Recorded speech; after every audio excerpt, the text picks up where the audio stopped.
Blackstone presents Women Romantic Poets 1, a collection featuring verse by Dorothy Wordsworth, Joanna Baillie, Eliza Townsend, Mary Tighe, Sara Coleridge, and Caroline Bowles Southey. Introductions by Evan Blackmore. This book is read by Marie and Evan Blackmore. Probably the best-loved era in the history of English poetry is the Romantic Age, the first few decades of the 19th century. That was the age of Wordsworth, Coleridge, Byron, Shelley, Keats, and many others. In this collection we bring together poems by 6 of the most highly regarded women poets active during that period, from England, Scotland, Ireland, and the USA: Dorothy Wordsworth, Joanna Baillie, Eliza Townsend, Mary Tighe, Sara Coleridge, and Caroline Bowles Southey.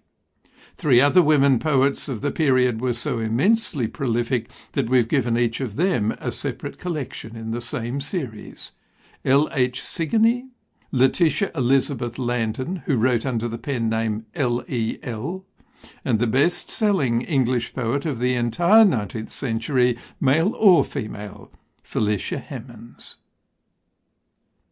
Introduction to Dorothy Wordsworth. Dorothy Wordsworth was born near the Lake District of England in 1771, 1 year after her brother William, and spent most of her long life in his company. She died 5 years after him in 1855.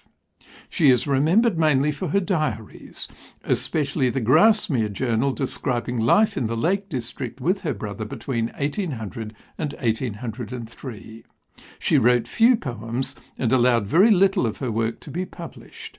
Like her brother, she rejected traditional poetic diction and wrote in simple, everyday language about ordinary people who are neither rich nor famous, and children just as much as adults.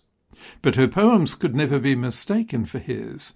Like her diaries, they have a distinctive lightness of touch and sharp observation of little details of human behaviour, details of landscape, details of language use.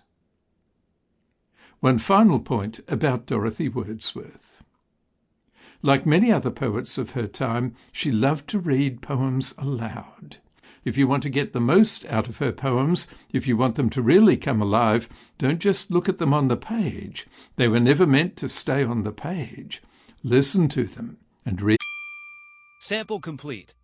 Ready to continue?